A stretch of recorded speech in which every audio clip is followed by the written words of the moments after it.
একটা অজগর সাপ রণচণ্ডী থেকে ধরছে। তো আসলে এই তেঁতুলিয়ায় এই ধরনের সাপ আমরা আজও পর্যন্ত দেখিনি। তো যাই গেলাম, তৎক্ষণই গেলাম, যাই দেখলাম যে বিরাট সাপ, মনটা আমার জোড়ায় গেল।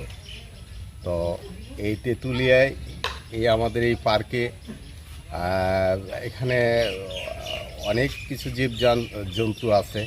আমি রুমন, আমার বাসা ইকো পার্কের পাশেই। তো কালকে থেকে ফেসবুকে অজগর সাপ নিয়ে অনেক লেখালেখি বা অনেক পোস্ট দেখলাম। সেই দৃষ্টিতে এখন আমি ইকো পার্কে অজগর সাপটি দেখতে আসলাম। এটি প্রায় 7 ফুট লম্বা এবং এর আগে এইদিকে এইভাবে এরকম সাপ দেখা হয়নি কখনো, প্রথমবারের মতো দেখলাম এখানে।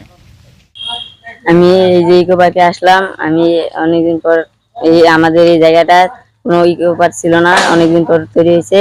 তাই এখানে একটা বিলুপ্ত অজগর সাপ এসেছে, তাই তার জন্য এটা আমি দেখতে আসলাম। তোমাকে কেমন লাগলো আসলে এরকম সাপকে আগে দেখেছো? না, এই প্রথম আমি এরকম একটা সাপ দেখলাম। কেমন লাগলো তোমাকে? আমার খুব ভালো লাগলো। নীলফামারী থেকে আসছি তেঁতুলিয়ায় বেড়াইতে।